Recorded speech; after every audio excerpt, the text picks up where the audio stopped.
গাটা কেমন যেন ছমছম করে উঠল। মনে হচ্ছে কেউ যেন আমাদের দেখছে।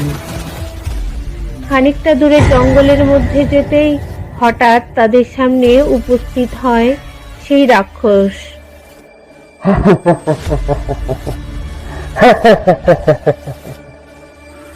কে রে তোরা? কে তোরা? তোদের এত বড় সাহস আমার জঙ্গলে এসেছিস? তোদেরকে আজকে আমি খেয়ে ফেলবো। কি সুন্দর কচি কচি মাংস। টুনি, মালতী আর বানর তিনজনেই প্রচন্ড ভয় পেয়ে যায়।